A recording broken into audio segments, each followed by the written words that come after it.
राजस्थान के किस जिले में स्थित हिंदुस्तान जिंक लिमिटेड ने स्विच यार्ड में एक एआई सक्षम हॉटस्पॉट मॉनिटरिंग सिस्टम स्थापित किया है? Answer Udaipur. Hindustan zinc limited ने अपनी उत्पादन क्षमता और दक्षता को बढ़ाने के लिए राजस्थान के देबारी में अपने स्विच यार्ड में एक एआई सक्षम हॉटस्पॉट मॉनिटरिंग स्थापित किया है। यह सिस्टम इलेक्ट्रिकल उपकरणों की विश्वसनीयता और दक्षता को बेहतर बनाने में मदद करेगा। यह डिजिटल समाधान बिजली के उतार चढ़ाव का रियल टाइम पता लगाता है और व्हाट्सएप और ईमेल के जरिए अलर्ट भेजता है। इसके अलावा यह ऑन प्रीमाइसेस और क्लाउड प्लेटफॉर्म दोनों के कार्य करता है। हिंदुस्तान जिंक लेड और सिल्वर की एक भारतीय खनन और संसाधन उत्पादक कंपनी है जो वेदांता लिमिटेड की एक सहायक कंपनी है। यह दुनिया की दूसरी सबसे बड़ी एकीकृत जिंक उत्पादक है और भारत के जिंक उद्योग में 78% बाजार हिस्सेदारी रखते हैं। हाल ही में प्रधानमंत्री नरेंद्र मोदी ने राजस्थान के किस जिले में परमाणु ऊर्जा परियोजना का शिलान्यास किया है? आंसर बांसवाड़ा। प्रधानमंत्री मोदी ने बांसवाड़ा से राजस्थान में करीब 1.8 लाख करोड़ रुपए के विकास कार्यों का शिलान्यास लोकार्पण किया है। इसी के तहत वह 2800 मेगावाट की माही बांसवाड़ा परमाणु विद्युत परियोजना का भी शिलान्यास किया गया है। माही डैम के पास बनने वाला यह प्रोजेक्ट परमाणु ऊर्जा मिशन के तहत तैयार होगा। इस पर करीब 42,000 करोड़ रुपए निवेश होंगे। 700 मेगावाट की 4 इकाइयों के साथ यह देश की 8वीं परमाणु परियोजना होगी। इससे पहले रिएक्टर का निर्माण अगले वर्ष अप्रैल तक शुरू होने की उम्मीद है, जिसे 5.5 साल का समय लगेगा।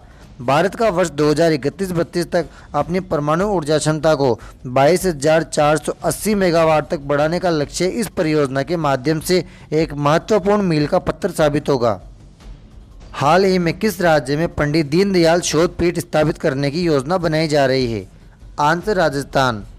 राजस्थान के विश्वविद्यालयों में पंडित दीनदयाल उपाध्याय की विचारशीलता और भारतीय राजनीति के अपने योगदान पर शोध करने के लिए शोध पीठ स्थापित करने की योजना है। राजस्थान विधानसभा अध्यक्ष वसुदेव देवनानी ने इस आशय की घोषणा की है, जिसमें कहा कि ये शोध पीठें भारतीयता पर आधारित शिक्षा से संस्कार और भारतीय संस्कृति को विश्व में अग्रणी बनाने में सहायक होगी। शोध पीठ का उद्देश्य पंडित दीनदयाल उपाध्याय के विचारों और कार्यों को जागरूकता पैदा करना और शोध कार्यों में संलग्न होना है। पंडित दीनदयाल उपाध्याय का जन्म 25 सितंबर 1916 को धनकिया नामक स्थान जयपुर अजमेर रेलवे लाइन के पास हुआ था। उनके पिता का नाम भगवती प्रसाद उपाध्याय था। नागला चंद्रभान दीनदयाल जी का पैतृक गाँव था।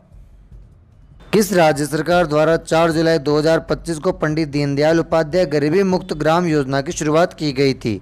आंसर राजस्थान। राजस्थान सरकार ने 4 जुलाई 2025 को पंडित दीनदयाल उपाध्याय गरीबी मुक्त ग्राम योजना की शुरुआत की थी। इस योजना का उद्देश्य ग्रामीण क्षेत्रों में रह रहे ग्रामीण परिवारों के आर्थिक सहायता और स्वरोजगार के अवसर प्रदान कर आत्मनिर्भर बनाना है। योजना के पहले चरण में 5,000 गाँवों को शामिल किया गया है। इस योजना के अंतर्गत राज्य सरकार गरीबी रेखा से नीचे अर्थात बीपीएल जीवन यापन कर रहे परिवारों को वित्तीय सहायता और प्रशिक्षण प्रदान करेगी, ताकि वे रोजगार, व्यवसाय और उद्यम में शामिल होकर सम्मान पूर्वक जीवन जी सके। प्रत्येक चयनित परिवार को 1 लाख रुपए तक की सहायता दी जाएगी, ताकि वे अपने स्वरोजगार या छोटा व्यवसाय शुरू कर सके। निम्न में से राजस्थान के प्रमुख लोक देवताओं में से कौन पंचपीर में शामिल नहीं है? देवनारायण जी, पाबू जी, हड़बू जी, रामदेव जी, मांगलिया मेहा जी और गोगा जी। आंसर देवनारायण जी। दोस्तों, डेली क्लासेस की अपडेट के लिए आप टेलीग्राम ज्वाइन कर लीजिए और साथ ही इंस्टाग्राम को भी फॉलो कर लीजिए। वीडियो अच्छी लगी हो तो इसे लाइक करके चैनल को सब्सक्राइब भी कर लीजिए। कल फिर मिलते हैं। Thank you.